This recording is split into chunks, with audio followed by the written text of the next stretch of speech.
Hello. If you'd lived about 100 years ago and walked down any street, just about everybody you saw would be wearing a hat.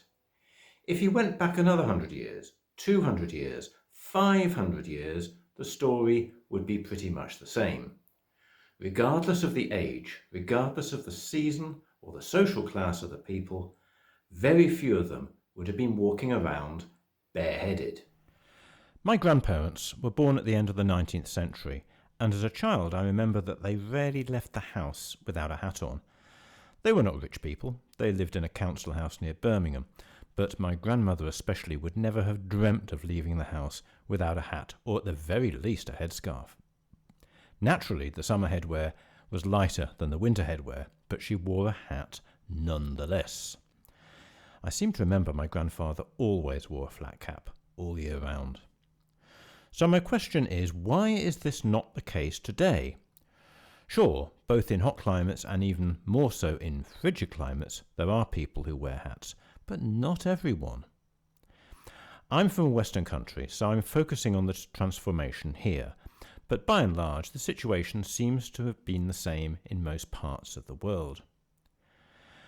I'm often amused when watching films set in historical periods and I see the main characters wandering around bareheaded. It's obvious why they do this. They want to give the stars of the movie or the TV series maximum exposure. But what's the point of making a historical film or a series without at least some historical accuracy? I suppose I'm being naive. The history of hats is rich and varied. In ancient Egypt, both men and women wore headdresses. The most famous is the Nims headcloth worn by the pharaohs, such as Tutankhamun. Originally, Egyptians wore simple linen head wraps to protect themselves from the sun. The Greeks wore wide-brimmed pestassos hats, while the Romans favoured hats like the pileus, a simple felt cap. In the early medieval period, hats really began to take off. Men often wore hoods or coifs, close-fitting caps, while the better-off women wore veils and wimples. In the late medieval period, the chaperon, a hooded cloak with a long tail, became popular. Women's headdresses grew more elaborate, with hinnis, tall conical hats, becoming fashionable among the nobility.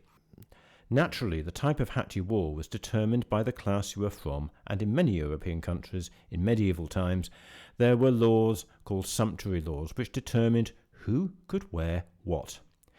Many of these laws were originally designed to restrict extravagant consumption, but in the end they were used to restrict the poor from aping their betters. In the 15th and 16th centuries, hat fashion became more ornate. Men wore flat caps and berets with feathers, while women's headwear included intricate bonnets and caps. In the 17th and 18th centuries, many people wore the cavalier hat, and later came the tricorn, called so because it had kind of 3 horns. Then came the bicorn, 2 horns. The 19th century saw the introduction of hats much more familiar to us today. The top hat emerged in the late 18th century, and it became a symbol of urban sophistication in the 19th century. Women's hats were often decorated with ribbons and flowers, and were very popular. Most famous of all is the bowler hat. It was designed by British hat makers Thomas and William Bowler. They had been commissioned to create a hat that would protect the heads of the gamekeepers in the estate of Thomas Coke, the first Earl of Leicester, because the top hats commonly worn by gamekeepers were often dislodged by low-hanging branches as they rode on horseback. The result was a more rounded design with a lower crown made of stiff felt material. It provided some protection. It and similar hats became the headwear of choice for working men precisely because of the protection they provided, in an area when hard hats did not exist.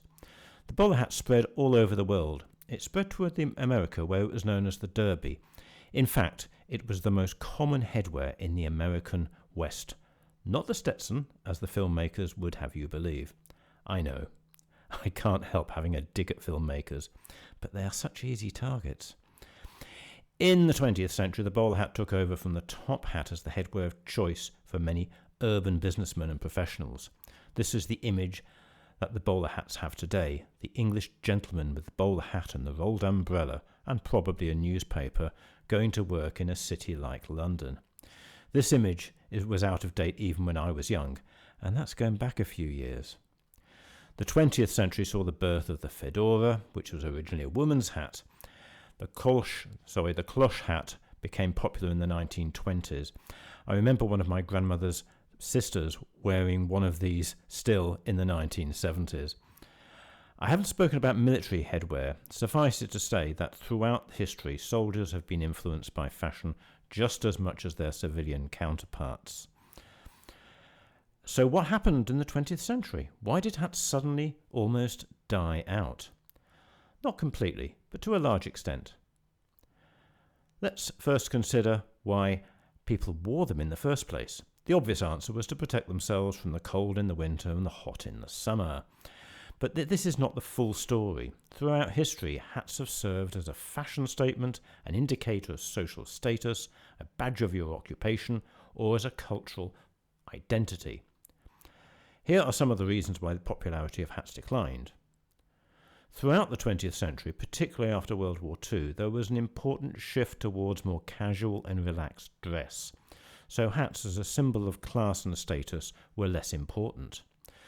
This was especially true among the younger generation. The rise of youth culture in the 1950s and 1960s emphasised rebellion against traditional norms, including formal dress codes. The change in our urban environment is something that many of us are not really aware of. People spend far less time exposed to the elements. As people increasingly moved to urban areas and started using cars, the practicality of wearing hats diminished. Hats can be cumbersome in cars and on public transport. Improvements in heating and air conditioning reduce the need for hats to provide warmth. It is said that wearing a hat reduces the body heat loss by 30%. Heat rises after all. The World Wars had a significant impact on fashion. Military headgear influenced civilian styles. The most popular military hats of the 20th century in all armies of the period were the side cap and the beret.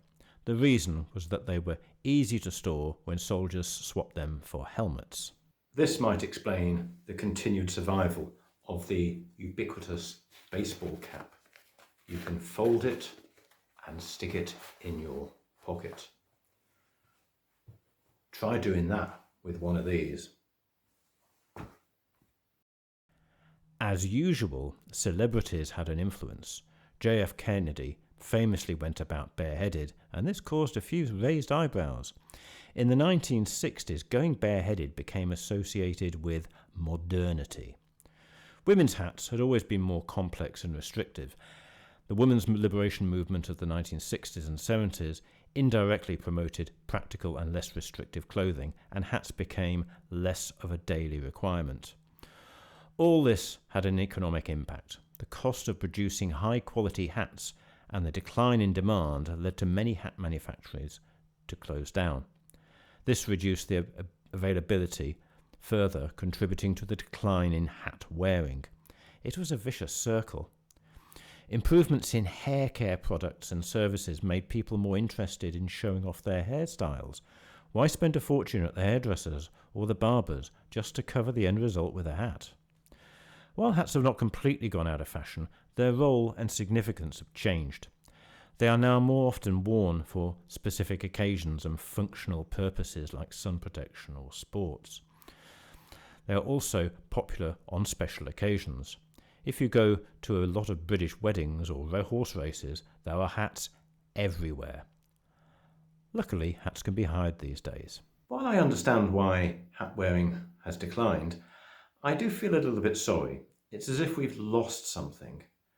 I'm not a great hat wearer myself, to be honest, but the main reason for that is that I'm very forgetful, and I wore hats. I'd be leaving them all over the place, just like I do with umbrellas.